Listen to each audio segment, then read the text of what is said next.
Bismillahirrahmanirrahim. Assalamualaikum warahmatullahi wabarakatuh.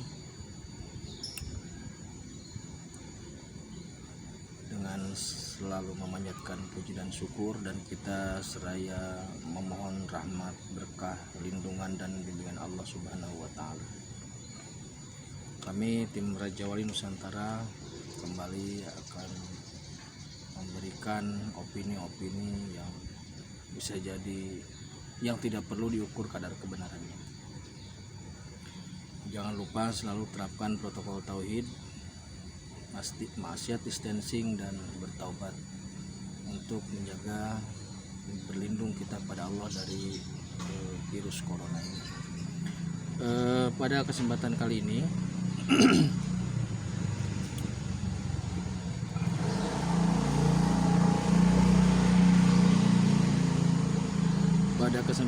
ini saya akan membawa opini tentang kebenaran absolut.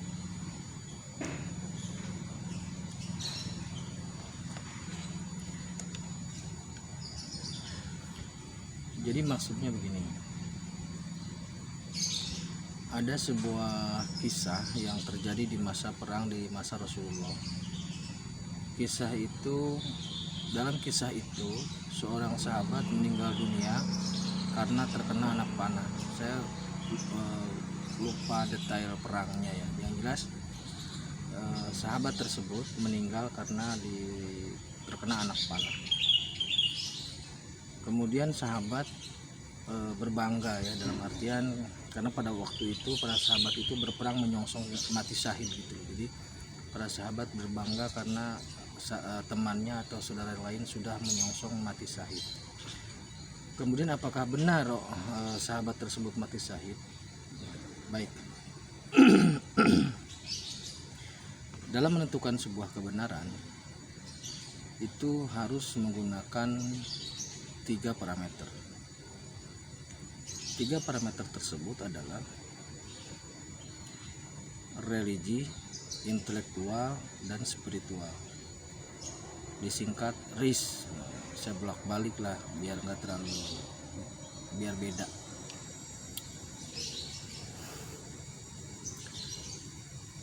Jadi suatu fakta itu bisa menjadi kebenaran absolut jika memenuhi 3 parameter itu.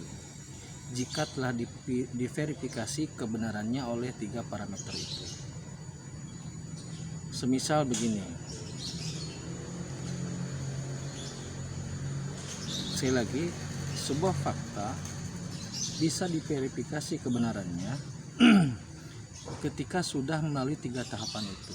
Jika hanya melalui 1 atau 2 tahapan, religi saja atau intelektual saja atau spirit saja, maka kebenarannya menjadi nisbi atau relatif. Semisal begini, banyak dari kita yang paham tentang teori Darwin. Teori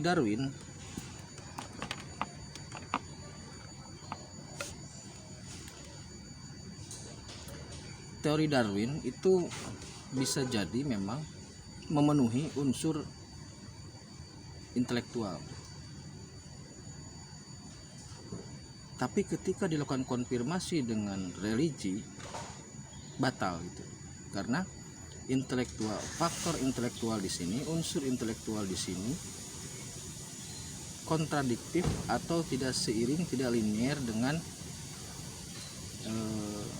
religi atau dengan teks ayat-ayat itu, sehingga kebenaran dari teori Darwin adalah nisbi.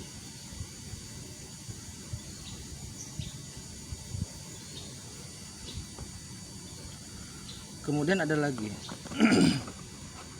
contoh begini, puasa itu dijelaskan bahwa puasa itu adalah berawal dari terbitnya fajar sampai dengan tenggelamnya matahari. Tuntunan religinya seperti itu. Tetapi kemudian bagaimana kita akan mengetahui terbitnya fajar dan tenggelamnya matahari kalau tidak menggunakan atau tidak mengkonfirmasi melalui kemampuan intelektual? Sehingga puasa itu akan menjadi sah jika memenuhi minimal dua unsur itu. Artinya kebenarannya itu akan menjadi sah jika memenuhi unsur religi dan juga unsur intelektual. Jadi, karena secara kasat mata kita sulit mengetahui kapan terbit fajar, kapan tenggelamnya matahari. Itu harus didukung setidaknya oleh religi dan intelektual. Religi tanpa intelektual itu buta, intelektual tanpa religi itu sesat.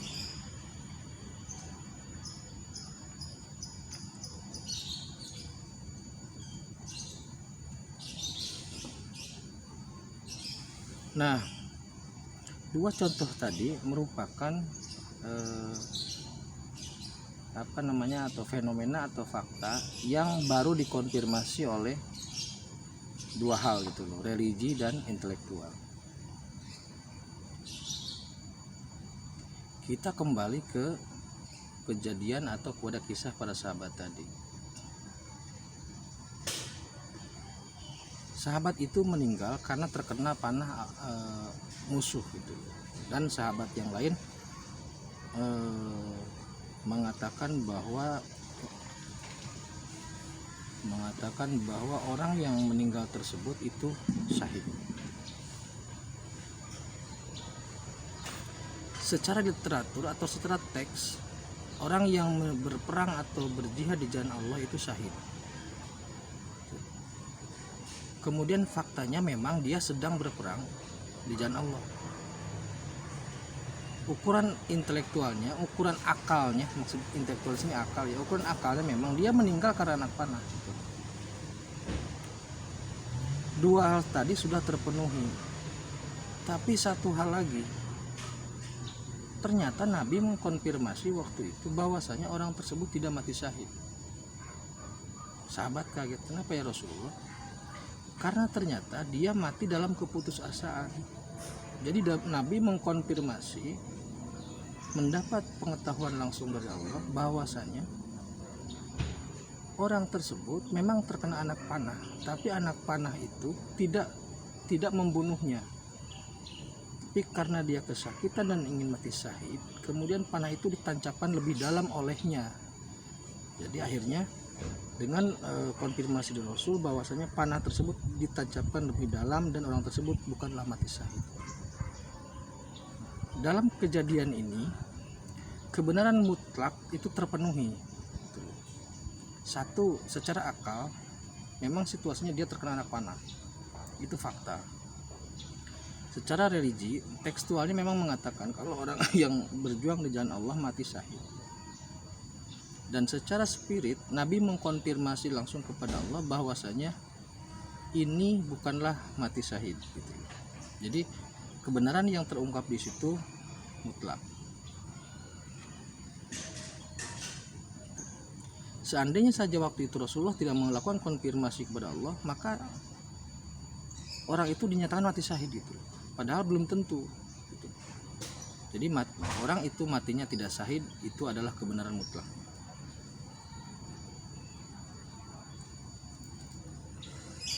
Saat ini pokoknya ada orang yang meninggal karena corona, diberitakan meninggal karena corona. Dokter menulis dia positif dan meninggal karena corona.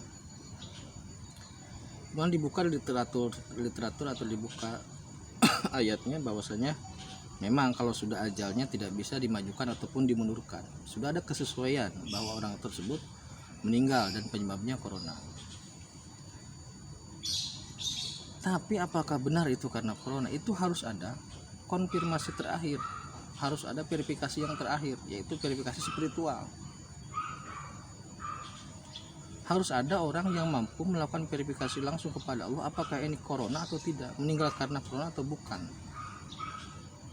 Sebagaimana waktu itu Rasul memverifikasi kepada Allah bahwasanya sahabat ini benar syahid atau tidak. Nah pertanyaannya, apakah ada saat ini orang yang mampu memverifikasi situasi seperti itu? Selama kebenaran itu diukur hanya dengan dua alat ukur, intelektual atau akal dengan literatur teks atau kitab, tanpa melakukan verifikasi konfirmasi spiritual, maka kebenaran itu menjadi relatif. Al-Quran itu kebenarannya mutlak, tetapi tafsirnya menjadi relatif. Kenapa relatif? Karena tafsir itu merupakan sudut pandang. Kalau Al-Qurannya mutlak benarnya, mutlak murninya, mutlak otentiknya. Jadi verifikasi spiritual ini bertujuan untuk memperkuat fakta kebenaran yang didukung oleh Al-Quran atau teks, dan juga didukung oleh fakta ilmiah atau akal atau intelektual. Pada zaman kerasulan, para rasul itu mampu melakukan konfirmasi atau mampu melakukan verifikasi secara spiritual. Ketika Nabi Musa mau berperang melawan dukun-dukun sihir, melakukan konfirmasi spiritual. Ketika Nabi di Gua Sur, dengan Abu Bakar juga melakukan verifikasi spiritual.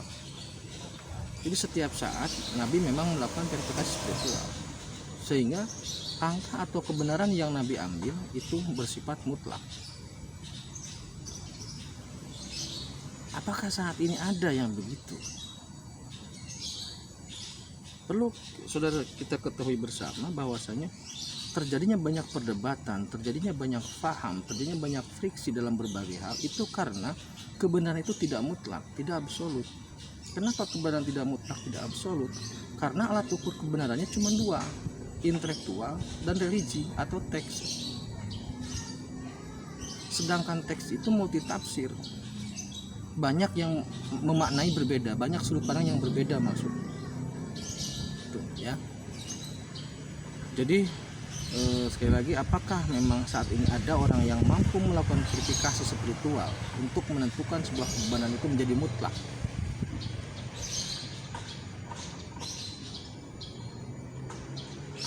Semoga ada, semoga ada, semoga ada. Kayaknya sih ada, kayaknya ada. Tapi entah siapa. Mudah-mudahan ke depan kita bertemu dengan orang yang mampu melakukan konfirmasi spiritual tentang sebuah kebenaran, sehingga kebenaran itu mendukung atau mutlak karena didukung oleh faktor religi, intelektual, dan spiritual, sehingga tidak lagi perdebatan atau percekcokan antara kita karena kebenarannya menjadi absolut, bukan lagi relatif atau nisbi. Oke, terima kasih. Assalamualaikum warahmatullahi wabarakatuh.